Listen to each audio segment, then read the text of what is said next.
12인 청취자 여러분, 안녕하십니까? 하나님의 말씀으로 사랑과 행복을 전하는 기도력 방송입니다. 오늘은 6월 7일 화요일입니다. 기도력 제목은 거저 주셨다입니다. 전도사님께서 주제 말씀 읽으시겠습니다.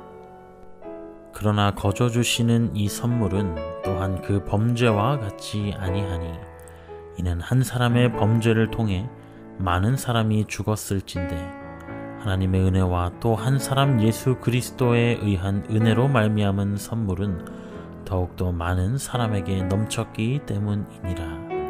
로마서 5장 15절 말씀입니다. 찬미가 500장 나 주의 인도 받으니 이 찬양을 들으시고 전도사님과 함께 말씀 나누겠습니다.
인간이 어떻게 구원받는지에 대해 뜨거운 논쟁이 계속되어 왔다.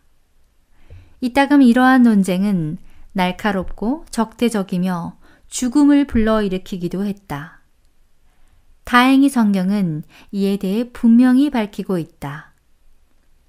바울이 썼듯이 구원의 은사는 돈을 주고 사거나 얻어내는 것이 아니다. 구원은 그 누구도 받을 자격이 없지만 구주를 믿는 자에게는 값없이 주어진다. 구원에 이르는 믿음을 지닌 사람은 예수께서 인류의 죄를 위해 죽으신 구세주임을 믿으며 진심으로 구하는 모든 자에게 그분께서 반드시 구원의 선물을 주실 것도 믿는다. 세상에는 공짜가 별로 없다. 너무 좋아 보이는 것도 사실과 다를 때가 많다. 공짜라고 하는 것들도 세부 조항을 읽어보면 그렇지 않은 경우가 대부분이다. 그러나 삶에서 가장 중요한 용서, 관용, 영생은 아무 조건 없이 거저 주어진다. 예수님은 우리가 아직 죄인 되었을 때 우리 모두를 위해 죽으셨다. 누구든지 구원받고자 하면 죽지 않고 구원받도록 예수님은 자기 목숨을 내주셨고 오늘날도 자기를 힘입어 하나님께 나아가는 자들을 온전히 구원하신다. 구원이라는 선물은 거저이지만 이 구원을 받으려는 사람이 드려야 할 것이 있다.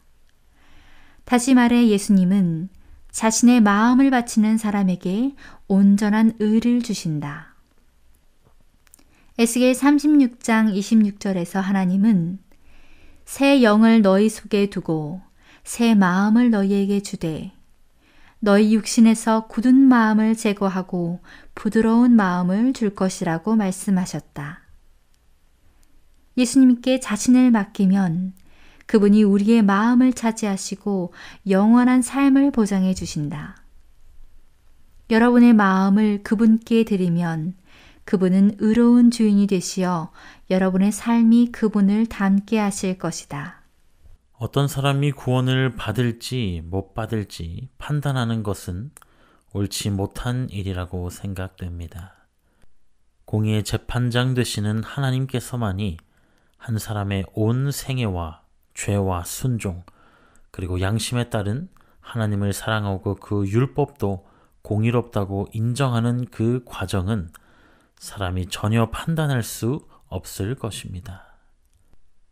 우리는 알곡과 가라지의 비유를 통하여서 우리가 교회 안에, 재림교회 안에 그리스도인으로 있다고 해서 안심할 수도 없고, 세상 밖의 사람들, 그리고 개신교나 천주교 같은 다른 종파의 사람들에게 전혀 구원이 없다고 이야기하지 못하는 것을 알고 있습니다.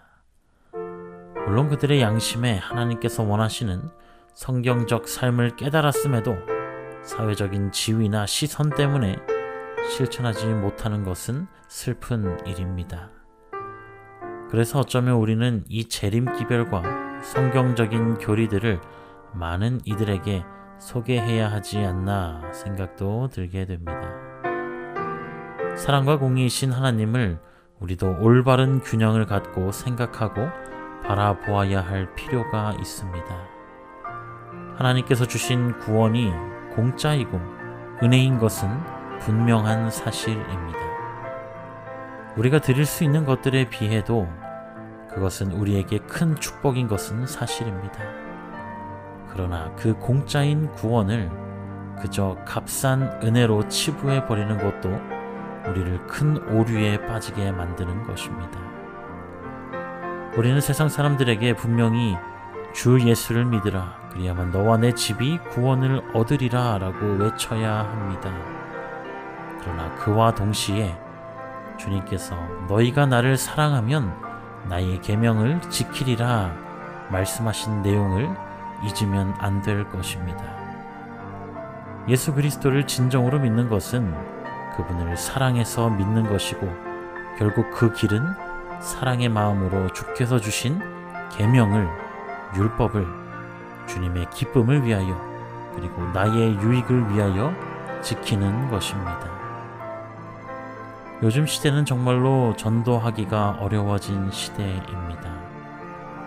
다양성을 인정해주는 것도 좋은 일이지만 그 다양성이 진리에 대한 정확성마저 흔들리게 하고 있는 것이 바로 현실입니다.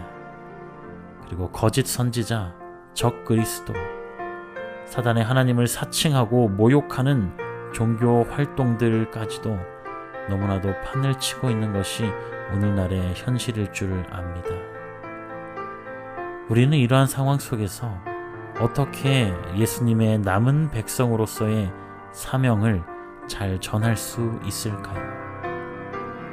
이러한 고민이 우리의 매일의 고민이 되시기를 간절히 소망합니다. 우리의 일터에서부터 우리가 실천할 수 있는 작은 만남들로부터 시작하여서 때를 얻든지 못 얻든지 사람들에게 지나친 반감을 주지 않는 선에서 우리의 사명을 다하여 세상의 빛과 소금이 되시는 우리 모두가 되기를 소망합니다.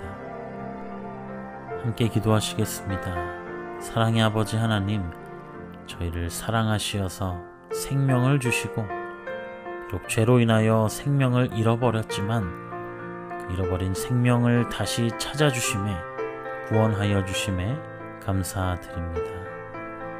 주님께서 저희에게 주신 그 은혜의, 생명의 은혜를 헤아릴 수 없습니다.